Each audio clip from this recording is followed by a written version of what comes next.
Practical Anarchy, A Guide to Self-Determination, Dickie Dredd. Section 53, Resistance within Religions. Not all religion has been about obedience to hierarchy. At different points in history, religious faith has also provided resources for resisting domination. Liberation theology in Latin America is perhaps the clearest example. From the 1960s onwards, Catholic priests and lay people worked alongside peasants and workers, insisting that faith should mean siding with the poor, insisting against oppression. Figures like Gustavo Gutierrez argued that the gospel demanded structural change, not passive acceptance of poverty. Their communities practiced forms of collective organisation that often looked closer to anarchism than to church hierarchy, though they still remained tied to institutional religion. Similarly, the Quakers, the Religious Society of Friends, rejected clergy and emphasised consensus decision-making. The meetings often ran on principle that truth emerges collectively, not through a priest or ruler. In practice, this meant horizontal assemblies that resonate with anarchist practice. Their refusal to swear oaths, pay tithes, or participate in war set them apart from the dominant culture. Yet even here, structures of authority crept back in over time, showing the difficulty of escaping hierarchy entirely. In Asia, strands of Buddhism have leaned towards anarchic forms. Some modern writers speak of Buddhist anarchism, a vision where compassion and mindfulness replace coercion and domination. From the 1960s onwards, figures such as Gary Snyder and later engaged Buddhists like Thich Nhat Hanh emphasised decentralisation, self-organisation and resistance to militarism. These tendencies showed how spiritual traditions could nourish bottom-up organisation against violence and authoritarianism. The problem is that such movements rarely escape the weight of the traditions they grow from. Liberation theology was condemned by the Vatican. Quakers eventually developed their own institutional hierarchies and compromises. Even Buddhist anarchist currents have often been sidelined by more authoritarian forms of religion, especially when monasteries are tied to states. In the end, while faith has sometimes been a spark of resistance, it tends to get drawn back into the hierarchical systems. This reinforces the broader theme of this book. Glimpses of freedom appear even within institutions of domination, but without a break from hierarchy itself, they remain partial. Just as shown earlier on how wage slavery survives beneath the promise of free labour, and how advertising cloaks coercion and choice, so too these earlier sections show that religion, even when it inspires justice, often reverts to structures of control. Section 54, Why Religion Must Go Before a Truly Anarchist World Can Emerge. Religion has always been more than private belief. It is a psychological state. Like the state itself, it works for obedience, guilt and hierarchy. Priests and prophets claim to divine truth, demanding submission to rules that cannot be questioned. As Buchanan argued in God and the State, the idea of God sanctifies servitude by placing ultimate authority beyond human control. This makes religion one of the most enduring and effective tools of control.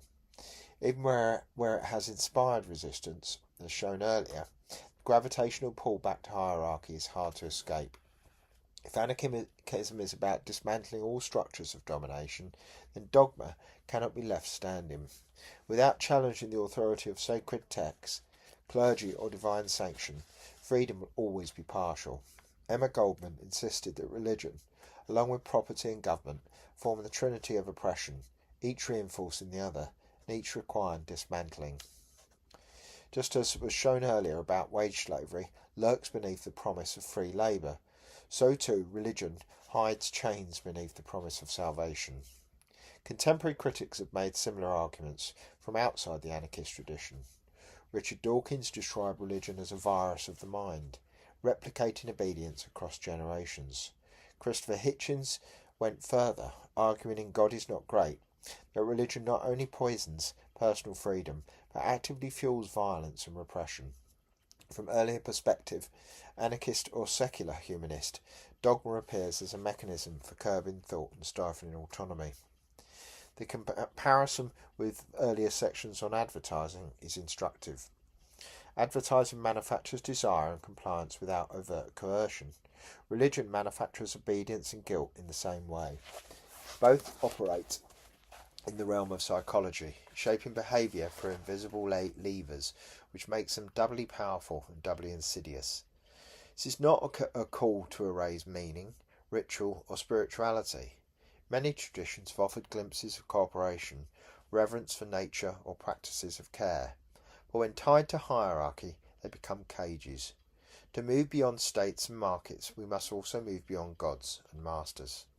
The argument prepares us for chapter 7, where we turn to the trap of party politics, another form of faith, in leaders rather than gods, and then to chapter 8, which explores what society might look like if we left money and religion behind altogether. Section 55, chapter conclusion, breaking faith, reclaiming freedom. The argument of this chapter has been clear. Religion is not only a private matter of belief, but also a system of authority that mirrors the state and markets in its reliance on obedience, guilt and hierarchy. From priest-kings to televangelists, sacred orders have sanctified inequality and blessed violence. Even where resistance movements such as liberation theology or Buddhist anarchism have emerged, they've rarely escaped being pulled back into structures of dogma and command. 3 take-home points stand out. First, religion functions as a psychological state, governing minds and behaviour through unseen levers, much like advertising, as I'd analysed earlier. Second, the alignment of religion with wealth and violence, from Vatican banks to prosperity gospel, from the Crusades to Israel-Palestine, shows that faith repeatedly legitimises domination. Third, while glimpses of bottom-up spirituality exist, the overall pattern is one of authority disguised as transcendence. For anarchists, this makes religion a barrier that must be dismantled if genuine freedom is to emerge. As Goldman argued, property, government and religion form a trinity of oppression. Buchanan put it more starkly: if God really existed, it would be necessary to abolish him. Without confronting this dimension of power, anarchism risks leaving intact one of the most resilient forms of hierarchy. Looking forward, this sets the stage for chapter 7. If religion is the faith in God, and markets are the faith in money, then parliamentary democracy is faith in leaders. Each promises salvation, order or representation, and each delivers subordination. The next chapter asks why so many remain trapped in party politics, and whether democracy, as we know it, can even deliver freedom.